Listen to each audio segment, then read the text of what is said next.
Të nderuar vëllezër dhe motra besimtare, Assalamu alaikum wa rahmetullahi wa barakatuh. Mirësit, begatit dhe mëshira e Zotit qofshin gjithmonë mbi ju dhe mbi familjet e juaja. Mirë se takohemi në takimet tona javore, ku diskutojmë për një temë të rëndësishme në jetën e muslimanit. Diskutojmë për një prej pikave esenciale dhe një prej njohurive më themelore brenda fesë tonë islame. Diskutojmë për një hadith që ndryshe quhet edhe hadithi i Xhibrilit. Dhe kemi trajtuar këtë hadith qysh nga fillimi derisa kemi arritur tek shenjat e mëdha të kiametit. Dhe pejgamberi sallallahu alaihi wasallam tha se nuk do të bëhet kiameti derisa të ndodhin 10 shenja. E para prej tyre Dejjalli dhe kemi trajtuar kush është, kur do të vijë, çfarë cilësish do ketë dhe çfarë do të veproj dhe si do të përfundoj historia e tij. Pastaj tha pejgamberi sallallahu alaihi wasallam prej shenjave të mëdha të kiametit është nuzulu Isa ibn Maryam, zbritja e Isës birit Meriemës, dhe e trajtuam në 2 takime duke folur për rëndësinë e Isës alayhis salam tek Bene Israelet, çfarë zbritja e atij, pastaj çfarë pretenduan ata që devijuan rrugën e tij, e deri tek zbritja e Isës alayhis salam që do të ndodhë prej shenjave të mëdha të kiametit. Çfarë do të veproj ai dhe si do të përfundoj historia e tij. Pastaj pejgamberi alayhis salam shenjën e tretë që e përmend në hadithet e sakta autentike, thot pejgamberi sa prej shenjave të kiametit gjithashtu është edhe khuruju Ya'juj wa Ma'juj, dalja e Ya'jujve dhe Ma'jujve. Të nderuar vëllezër dhe motra besimtare, Ya'jujët dhe Ma'jujët janë prej shenjave të mëdha të kiametit. Janë 2 fise nga mesi i njerëzve, të cilët kanë jetuar në një periudhë shumë të hershme, dhe bazën e kanë tek pejgamberi i Zotit Dhul-Qarnaini alayhi salam. Ky popull është një popull i cili për bazë ka çrregullimin e tokë, vrasjen, gjakderdhjen dhe shkatrimin e tokës. Dietarët islam kanë diskutuar për prejardhjen e termit Ya'juj dhe Ma'juj. Andaj, ata kanë thënë se varet nga origjina e fjales për ta kuptuar termin Ya'juj dhe Ma'juj. Një pjesë e tyre janë munduar dhe kanë thënë se fjala Ya'juj dhe Ma'juj ka një origjinë jo arabe, pra është një emër jo arab, që është marrur dhe është huazuar nga gjuhët e lashta, siç është hebraishtja, pra gjuha iranishte e kështu me radhë. Kurse në pjesë tjetër e dietarëve mendojnë se është me rrënjë arabe. Dhe këtu pastaj kanë bërë disa prej pretendimeve, e prej tyre më kryesorët janë se fjala Ya'juj dhe Ma'juj pra i ka këto kuptime. Ya'juj pra është nga baza e fjales arabe që nënkupton diçka që ndezet zjarri fort. Dhe të njëjtën kohë prej kuptimeve kanë thënë Ya'juj pra shpejtësi e armikut.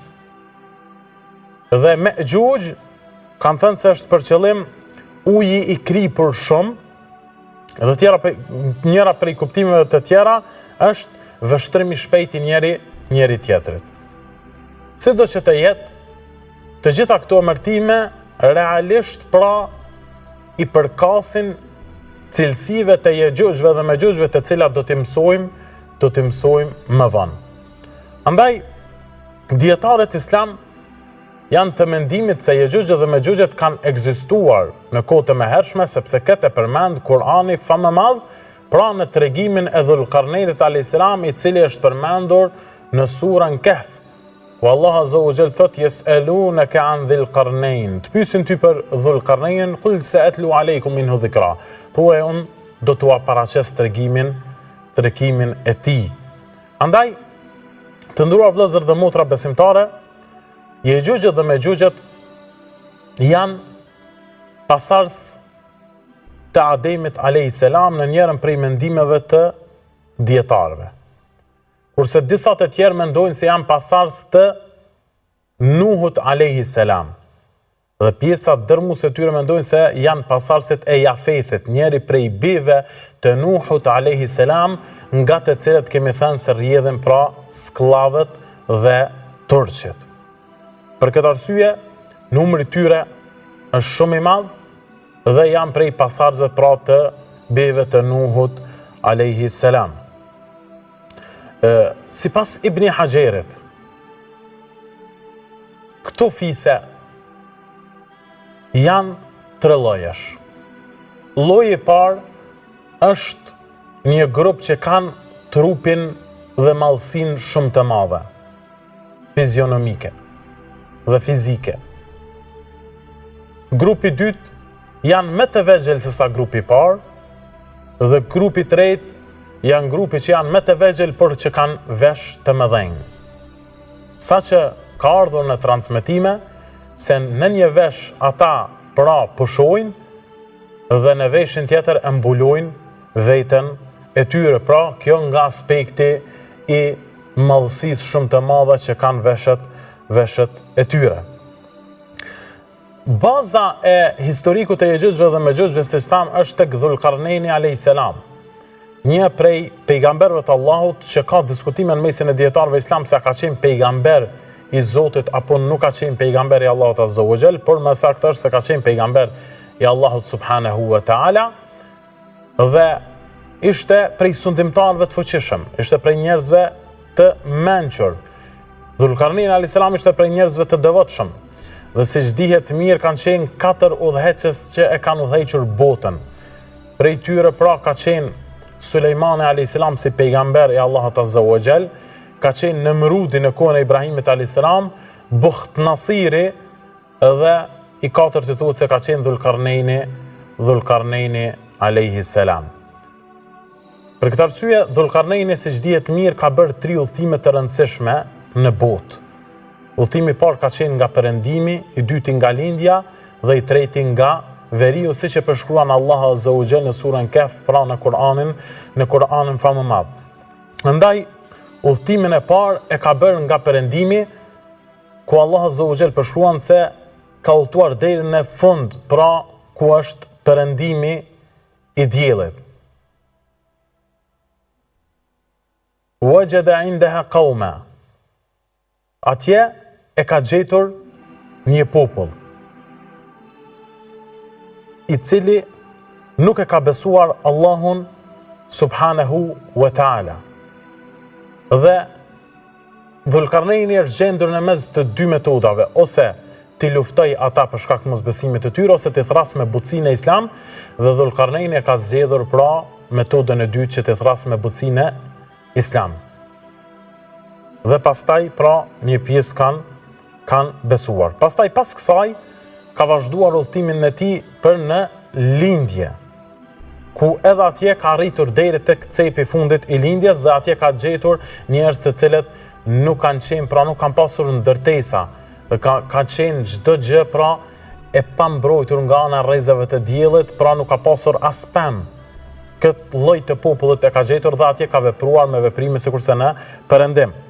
Dhe pastaj në fund pra ka udhëtuar nga ana e veriut, ku atje ka gjetur 2 fise që ishin Yejujët dhe Mejujët, por edhe një popull tjetër të cilët pra u ankuan nga zullumi që kishin bërë Yejujët dhe Mejujët në atë popull.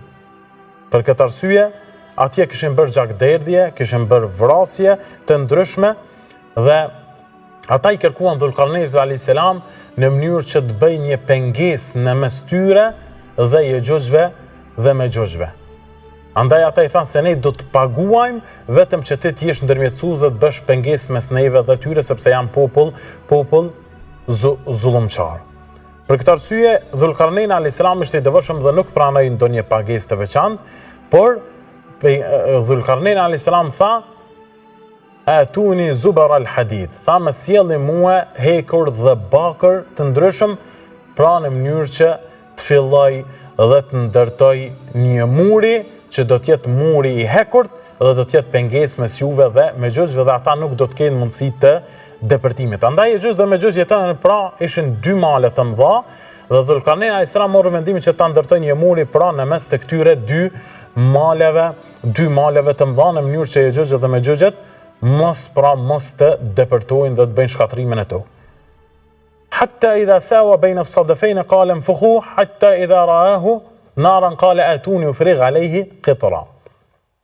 Pra, filluan që të ndihmojnë në ndërtimin e këtij muri të hekurt, ku Dhulkarnein alayhis salam pra e ndërtoi në formën arkitekturore më të mirë të mundshme të asaj kohe. Andaj dietarët islam i kanë përdorur disa prej karakteristikave të këtij muri të madh.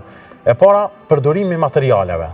Sipas komentatorëve të Kur'anit dhe sipas haditheve që kanë ardhur dhe transmetimeve, Dhulkarnein ka përdorur dy baza të fuqishme pra të ndërtimit, që është bakuri dhe hekuri. Hekuri e ka përdorur për të formuar një strukturë shumë të fuqishme të urës apo të murit të madh, dhe bakrin e ka përdorur në mënyrë që t'i lidh dhe t'i mbuloj pjesë të hekurta në formën më të mirë. Andaj, aq bukur e ndërtoi dhe aq në formë të mirë e izoloi me bakër, saqë nuk ishte ndonjë vrim që kishte mundësi pra të depërtonte dikush nga ai muri i madh. Gjithashtu, ndihma e popullit, atij populli i cili u ankua për Yecjuj dhe Mexhoxhët ishte vendimtare ku e ndihmuan pra në aspektin e fuqisë punëtore që ta ndërtoi këtë muri dhe këtë pengesë të madhe ku kontribuan në heqjen e gurëve, përzierjen e metaleve dhe ngrirjen e strukturës, të cilat janë të nevojshëm pra për fuqinë punëtore në mënyrë që të realizohet pra muri apo kjo urë e fuqishme e hekurit që ndërtoi Dhulkarnein alayhis salam. Sa i përket metodave të ndërtimit, muri ishte i gjatë, i vendosur në mes të dy maleve, duke bllokuar tërësisht pra daljen e Yecjuj dhe Mexhoxhëve.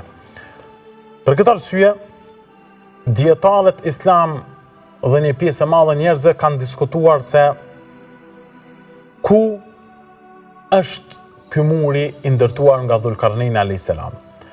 Për mendimeve më të njohura, 4 prej tyre janë. E para, kanë thënë, është muri kinez, pra i cili është i ndërtuar nga mbreti kinez Fagfori, pra shumë vite më herët, dhe është prej mrekullive botërore në kohën e sotme. E dyta kanë thënë, muri që ndërtoi Dhulkarnein alayhis salam kundër Yecjuj dhe Mexhoxhëve është pra në Azinë qendrore, pranë Bukharas ose në Tirmidh, që janë pjesët pra e Uzbekistanit të sotëm. E treta, kanë thënë është një muri në Dagestan, në Rusi. Dhe e katërta, është muri i cili është në drejtim nga perëndimi pra në rajonet e Kaukazit. Sa i përket murit kineze kanë kundërshtuar një pjesë e madhe dietarëve sepse muri kineze është në anën e lindjes, kurse Dhulkarneini ka udhëtuar në anën e veriut. Kurse ajo që mund të jetë më saktë është e treta dhe e katërta pra nga pjesët e Uzbekistanit apo të Kaukazit, sidoqë të jetë, ajo që është si mendim më i saktë, sikurse që ka përmendur edhe dietari Alusi, thot se ne nuk e dim vendodhjen e saktë të këtij muri dhe është shumë e mundshme që të jetë në dete, që të ketë disa dete dhe male të mëdha që qëndrojnë pra dhe që na pengojnë ta shohim pra këtë muri të madh që është pra muri që ka penguar Yecjuj dhe Mexhoxhët nga dalja e tyre. Gjithashtu, pejgamberi sallallahu alaihi wasallam na ka lajmëruar në hadithet e tij të vërteta që ky muri që ka ndërtuar Dhulkarneini është pengesa kryesore pse Yecjuj dhe Mexhoxhët nuk ekzistojnë sot dhe nuk mund të dalin. Por, ka treguar se ata çdo ditë gërmojnë, vrimojnë në mënyrë që një ditë prej ditësh të dalin. Dhe pejgamberi sallallahu ka paralajmëruar që çdo ditë ata gërmojnë, pra derisa të afrohen afër dhe e lën atë ditë, pastaj vin ditën tjetër. Dhe kështu përtrihet pra ky muri në mënyrë që të mos dalin, sepse është ndimes prej Allahut Azza wa Jall dhe është urdhër prej Zotit që ata të mos të dalin deri në ditën kur Allahu do të lejojë që të dalin. Derisa lajmëron pejgamberi sallallahu alaihi wasallam se një ditë prej ditësh, pasi që të gërmojnë murin, njëri prej tyre do thotë insha Allah, me lejen e Allahut, nëse don Allahu do dalim nesër. Dhe të nesërmen pasi të gërmojnë, ata do të dalin. Dhe Allahu Azza wa Jall thotë hatta idha futihat Ya'juj wa Ma'juj wa hum min kulli hadabin yansilun. Në surën Anbiya Allahu Azza wa Jall thotë derisa të hapet penda e Ya'jujve dhe Ma'jujve dhe ata në çdo bregore do të lëvizin me shpejtësi të mëdha për të shkatërruar çdo gjë dhe për të eliminuar çdo gjë.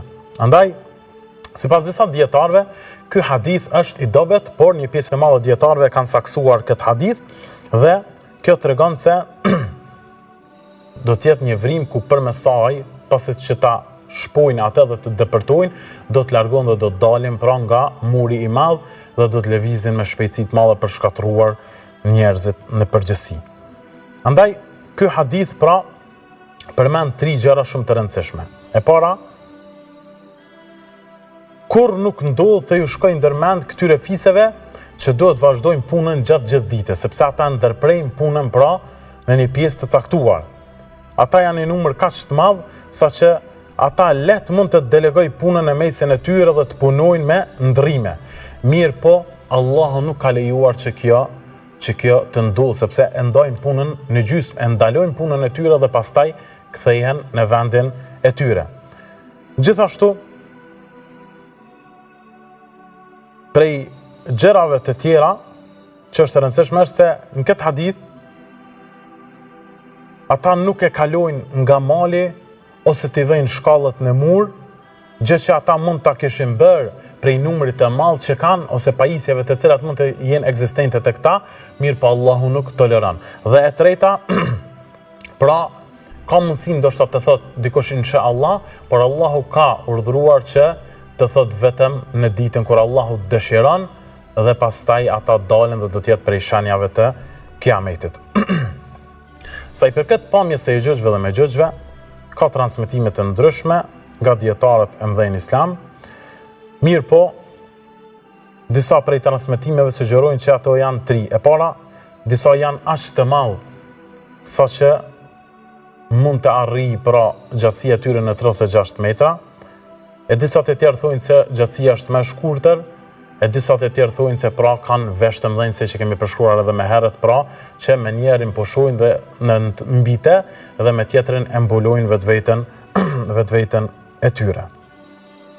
Andaj, kjo në përgjithësi pra të nderuar vëllezër dhe motra besimtare ka të bëjë me zanafillën se kur kanë dalur ky popull Ya'juj dhe Ma'juj dhe të njëjtën kohë i përshkruajtëm disa prej cilësive dhe veçorive të tyre, pastaj për të vazhduar edhe me hollësi të tjera, të cilat do t'i flasim pas një shkputje të shkurtër.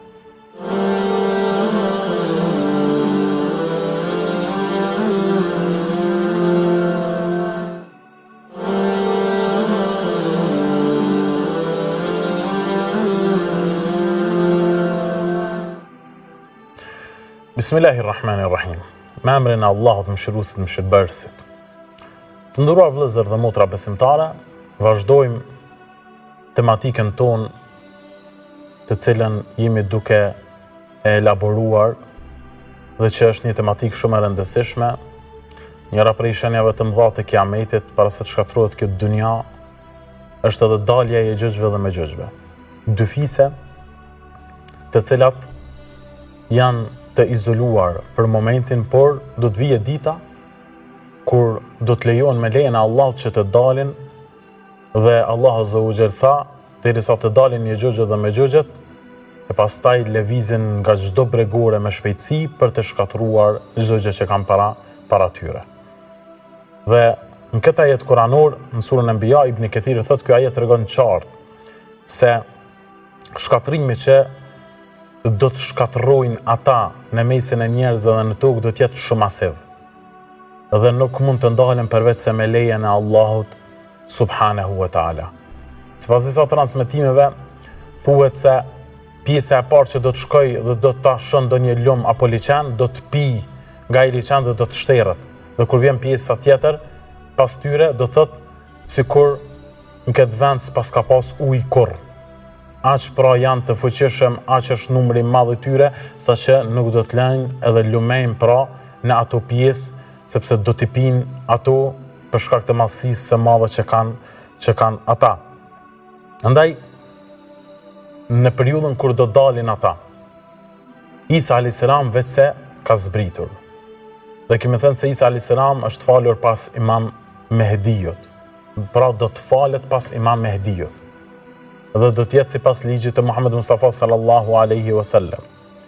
Dhe pastaj Isa a.s. do ta mbys Dejjallin, një sprovë e madhe që do t'i kaploj muslimanët. Por me lejen e Zotit, pasi që ta shoh Dejjalli Isa a.s. do të shkrihet dhe Isa do ta mbys atë. Dhe pas kësaj Isa a.s. pra do të izolohet pra në një pjesë me njerëz dhe me musliman. Sikurse që ka në transmetime pra në kodrën Tur, pasi që të di se kanë ardhur Yexhuxhet dhe Mexhuxhet dhe shkatrojnë çdo gjë në mesin e njerëzve, ai do të izolohet në një pjesë pra me njerëzit në kodrën në malin Tur për ta mbrojtur veten dhe për ta mbrojtur tokën. Thot Imam Suyutiu, kjo tregon rolin e Isës a.s. si udhëheqës shpirtëror dhe luftarak që do të jetë në atë kohë dhe ai do të jetë prej shpëtimtarëve të njerëzimit. Për këtë arsye, ata Yexhuxhet dhe Mexhuxhet do të shkatrojnë çdo gjë. Do të mbysin çdo gjë, do të shkatrojnë pemë, do të mbysin kafshë, do të mbysin njerëz, do të bëjnë gjakderdhe të mëdha në tokë. Dhe sipas Said el-Khudhurit, Abu Said el-Khudhurit përshkruan se marshimi i tyre është te liçeni Tiberiades dhe deri te mali Khamr, ku do të tentojnë të gjuajnë shigjeta drejt qiellit për të mbytur çdo gjallës pra që ka në qiell. Ata pra, sipas Imam Kurtubiu, do të duken të pamposhtur. Por fuqia e Allahut azza wa jall do të shkatërrojë ata dhe do të mbyten që të gjithë. Dhe sipas transmetimeve të cilat na kanë ardhur në sunetin autentik, Isa a.s. pra do të dërgojë njerëz nga vendi dhe mali ku do të rrinë, që të shikoj se a janë ende Yexhuxhet dhe Mexhuxhet, dhe pasi që të shoh numrin e madh të tyre, atëherë ai do të lutet me një lutje e cila do të jetë pra vendimtare për të shkatruar Yexhuxhet dhe Mexhuxhet. Ai do të lutet me besimtarët e vërtet dhe pastaj Allahu azza wa jall do ta realizojë lutjen e Isës alayhi salam. Për këtë arsye, të nderuar vëllezër dhe motra besimtare, Allahu azza wa jall do të dërgojë disa zogj, të cilët pra do të jenë me qafa si qafat e deveve, për të hedhur kufumat ku ai dëshiron. Pra do të ketë zogj, të cilët do t'i godasin pra me lejen e Allahut azza wa jall Yexhuxhet dhe Mexhuxhet. Dhe pastaj të gjithë do të mbeten të mbytur. E pastaj Allahu subhanahu wa taala lëshon një shi të madh ku e pastron tokën pra nga kufumat e Yexhuxhve dhe Mexhuxhve. Thotë Ibn Kathiri, kjo tregon drejtësinë e Allahut azza wa jall në rivendosjen e paqes në tokë dhe pastrimin e saj pas një shkatrimi masiv që do ta bëjmë pra Yexhuxhet dhe Mexhuxhet. Në përgjithësi kështu pra përfundon periudha edhe e Yexhuxhve dhe Mexhuxhve, pasi që përfundon periudha e Imam Mehdiut, periudha e Dejjallit dhe në fund periudha e Yexhuxhve dhe Mexhuxhve, dhe pastaj Isa a.s. mbetet edhe për disa vite në tokë, e pastaj edhe Isa a.s. do të vdes. Për të vazhduar shenjat e tjera të mëdha të kiametit, të cilat do t'i trajtojmë pra dhe në takimet vijuese. Cilat janë dobit që është e rëndësishme t'i përmendim në fund pra të tregimit të Yexhuxhve dhe Mexhuxhve. E para, fuqia e Allahut azza wa jall. Pra, vetëm fuqia e Zotit nuk lejon që ky muri vendosur fuqishëm nga Dhul Karnaini alayhis salam të diret nga ky muri pra nga ana e Yexhuxhve dhe Mexhuxhve. Allah Azza wa Jall me urdhën dhe fuqinë e tij i mban peng ende derisa të lejojë një ditë prej ditësh të dalin dhe pastaj të lëvizin dhe të shkatrojnë në tokë. E dyta, besimi dhe devotshmëria. Dhulkarnejni a.s. pra ishte njeri i besueshëm dhe i devotshëm dhe besonte në Allahun Azza wa Jall fuqishëm. Dhe ai përdori fuqinë dhe besimin e tij dhe mirësinë e tij dhe drejtsinë e tij për ta mbrojtur një popull të dobët që i mbyste dhe i shkatronte fiset e Yexhugjve dhe Mexhugjve. Gjithashtu, prej mësimeve është se durime shumë e rëndësishme në jetën tonë. Ky popull duroi ndaj Yexhugjve dhe Mexhugjve derisa erdhi Dhulkarnaini a.s. dhe pastaj e gjetën zgjidhjen për ta. Prej dobive tjera shoqërore është edhe bashkëpunimi komunitar. Sepse mos kishte qenë bashkëpunimi mes Dhulkarnainit a.s. dhe këtij populli për ta ndërtuar së bashku. Pra, Dhulkarnaini dha idenë, ishte një lloj inxhinieri i kësaj ose i këtij muri, dhe populli e ndihmoi atë në aspektin e fuqisë punëtore që ta ndërtonte, atëherë Yexhugjë dhe Mexhugjë do të ekzistonin dhe do të shkatërronin shumë gjëra në tokë. Andaj, pra bashkëpunimi komunitar që e bën u bë shkak që të ndërpritet ky lloj zullumi i madh.